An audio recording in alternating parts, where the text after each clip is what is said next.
কিয়ামতের দিন আল্লাহ যখন বিচার করবা দুনিয়ায় কোন মানুষ আল্লাহ রাব্বুল আলামিনের কাছ থেকে ছুটা কোন সময়ে সম্ভব হবে না।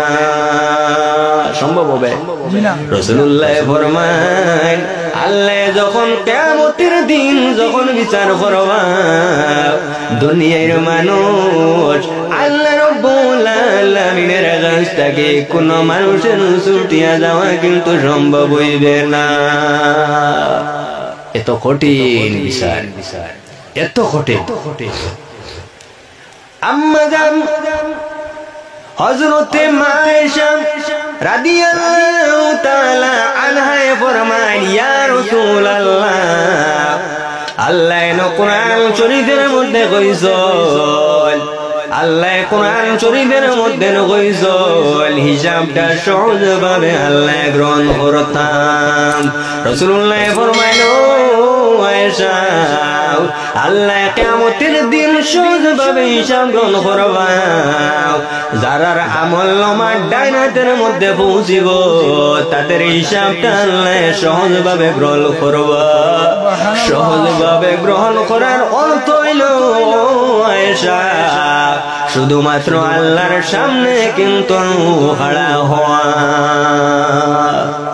যারা আমল ডাইনাতে পৌঁছিব আল্লাহর নবী কইরা কিয়ামতের দিন তার হিসাবটা একদম সোজাভাবে নেওয়া হইব, অর্থাৎ শুধুমাত্র আল্লাহর সামনে হে কিন্তু খাড়া হইব।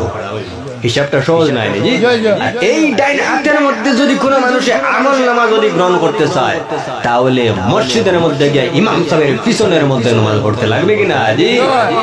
আমার বুজুর্গগণ বুঝা গেল যদি কোনো মানুষে জামাতের মাধ্যমে নামাজ আদায় করে আল্লাহ রাব্বুল আলামিন তার নামায় আমল আল্লাহ ডাইন হাতের মধ্যে আল্লাহ পৌঁছাই দিবা। তারপরে 4 নম্বর যে সুসংবাদ, এই 4 নম্বর সুসংবাদ হইল যখন কোন মানুষ মসজিদের মধ্যে যাইবে অন্ধকারের মধ্যে ও মসজিদের মধ্যে যাইবে যাওয়ার পরে জামাতের মাধ্যমে দেখা যায় নামাজ আদায় করে আল্লাহ রাব্বুল আলামিন তার জন্য 4 নম্বর যে সুসংবাদ রাসূল এই সুসংবাদ হইল কিয়ামতের দিন আমরা প্রত্যেকের জন্য একটা ফুল আছে, এই ফুলটা ভার হইয়া কিন্তু জান্নাতের মধ্যে যাইতে লাগবে। ঠিক না? এই ফুলটা কোন ফুল? ফুলচিরাতের ফুল, যার জন্য কুরআন শরীফের মধ্যে রব্বুল আলামিন ফরমান ওয়া ইম মিনকুম ইল্লা ওয়ারিদুহা কানা আলা রাব্বিকা হাতমান মাকদিয়া। অবশ্যই প্রত্যেকের দিনে এই গান কিন্তু পার হতে লাগবে। কার ফয়সালা? আল্লাহর ফয়সালা।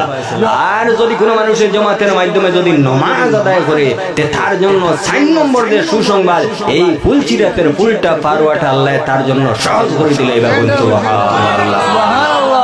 আমার বুজুর্গগণ তারপরে জামাতের নামাজের জন্য 5 নম্বর যে সুসংবাদ, এই 5 নম্বর সুসংবাদটা হইল আল্লাহ যখন তারে কিয়ামতের দিন জান্নাতের মধ্যে দিয়া দিবা আল্লাহ তার জন্য হিসাব গ্রহণ করতা না। অতএব আমরা প্রত্যেকে জামাতে নামাজ আদায় করতে রাজি আছি। আমার বুজুর্গগণ এই জমিনের মধ্যে অনেক মানুষ আছে এই দুনিয়ার মধ্যে সে নামাজ পড়ে কিন্তু নামাজ পড়ার সময় দেখা যায় প্রকৃতভাবে নামাজ আদায় করে না। ইলা মানুষ আছে নামাজ পড়তেছে উপর দিকে মানুষ আছে কিনা জি? কোন মানুষ আছে নামাজ পড়তেছে ভালোভাবে রুকু আদায় করতেছে না, ভালোভাবে সিজদাও দেখা যায় আদায় করে না। রাসূলুল্লাহ সাল্লাল্লাহু আলাইহি ওয়াসাল্লাম ফরমান ও আমার সাহাবায়ে কেরাম তোমরা কোন সময় নামাজ চুরি করিও না।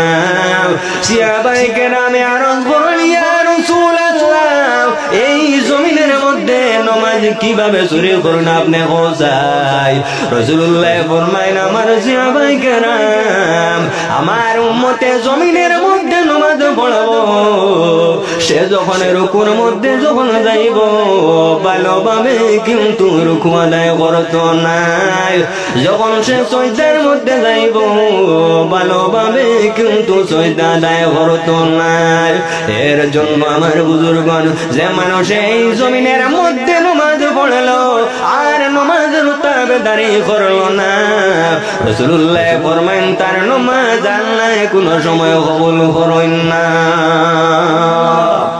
মানুষ আছে নানি চুরিও করে নমাজও পড়ে ঘুষ খায় নমাজও পড়ে সুদ খায় নমাজও পড়ে হইল নি জি হইল নি না রব্বুল আলামিন কোরআন শরীফের মধ্যে ফরমান ইন্নাস সালাতা তানহা আনিল ফাহশাই ওয়াল মুনকার এই নমাজে কি করে এই জমিনের মধ্যে যত অশ্লীল যত কাজ আছে এই জমিনের মধ্যে যত খারাপ কাজ আছে এই নমাজে মানুষরে খারাপ কাজ থেকে কিন্তু বিরত রাখে অতএব আপনি যখন কোন খারাপ কাজের মধ্যে যখন যাইতে চাইবাই ও বান্দা আপনি স্মরণ করিও জমিনের মধ্যে আপনি নমাজ পড়ো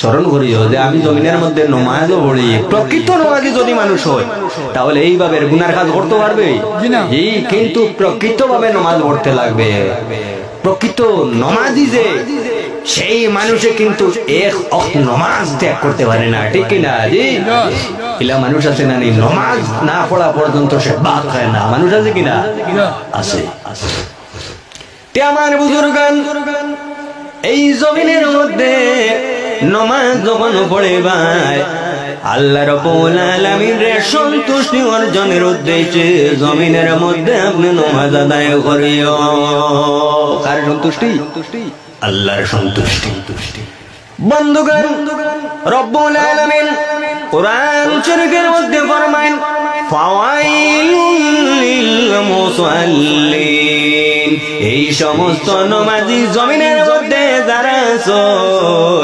এদের জন্য কিন্তু বিপদ কোন নমাজি আল্লাযীনা হুম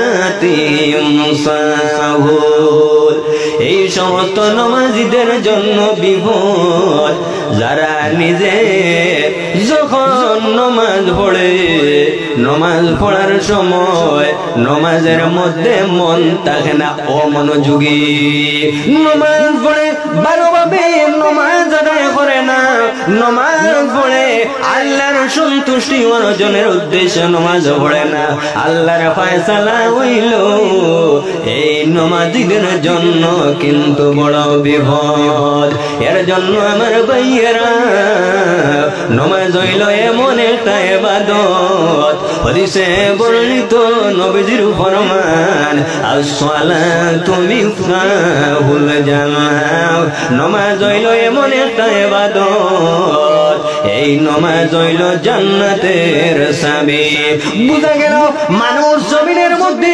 যদি নমাজ না পড়ে কিয়ামতের দিন জান্নাতের মধ্যে এমনিতে যাওয়া কিন্তু সম্ভব হইবে না আরে বন্ধু কিয়ামতের ময়দানের মধ্যে আল্লাহ যখন কিয়ামত কায়েম করবা তখন মানুষ আল্লাহ কয়েকটা প্রশ্নের উত্তর না দেওয়া পর্যন্ত কিয়ামতের ময়দানের মধ্যে তার কদম পর্যন্ত নড়িতে দেওয়া হবে না কিয়ামতের ময়দানে কয়েকটা প্রশ্নের উত্তর মানুষের না দেওয়া পর্যন্ত তাদের কদমটা কিন্তু নড়িতে দেওয়া হবে না এর মধ্যে একটা প্রশ্ন হইল সর্বপ্রথম যে বিষয়ে কিয়ামতের দিন আল্লাহ আপনারে জিজ্ঞাসা করবে সেই বিষয়ের নাম হলো নামাজ কি জিনিস নামাজ এর জন্য আমার বুজুর্গণ রাসূলুল্লাহ ফরমান as-salatu ala waqtiha এই জমিনের মধ্যে উত্তম আমল হইল ইবাদত শ্রেষ্ঠ ইবাদতের নাম হইল নামাজ ইয়া রাসূলুল্লাহ তার উপরে কোনটা শ্রেষ্ঠ ইবাদত এ সম্পর্কে রাসূলুল্লাহ ফরমাইনি বিররুল ওয়ালিদাইন। 2 নম্বর যে শ্রেষ্ঠ ইবাদত আছে, এই শ্রেষ্ঠ ইবাদতের নাম হইল মা বাবার খেদমত। এর জন্য আমার ভাইয়েরা, এই জমিনের মধ্যে আপনি নামাজ পড়বাই, এই জমিনের মধ্যে আপনি রোজা রাখবাই, আর যদি তোমার মা বাবার সঙ্গে ভালো ব্যবহার করো না, আল্লাহ রাব্বুল আলামিন তোমার ইবাদতে কোনো সময় কবুল করতে নাই। এর জন্য এই জমিনের মধ্যে ইবাদত হবে আল্লাহর, আর খেদমত হবে মা বাবার। ইবাদত খার মা বাবার আল্লাহর, আর খেদমত খার মা বাবার। আমার বুজুর্গগণ, রাসূলুল্লাহ ফরমান বিররুল ওয়ালিদাইন 2 নম্বর শ্রেষ্ঠ আমল। এই শ্রেষ্ঠ আমলের নাম হলো মা বাবার খেদমত করা। ইয়া রাসূলুল্লাহ, তারপরে 3 নম্বর আমল কোনটা শ্রেষ্ঠ আপনি বলছেন? আল্লাহর হাবিব জনাব রাসূলুল্লাহ ফরমান আল জিহাদু ফিসাবিলিল্লাহ। রাসূলুল্লাহ ফরমান 3 নম্বর শ্রেষ্ঠ আমল।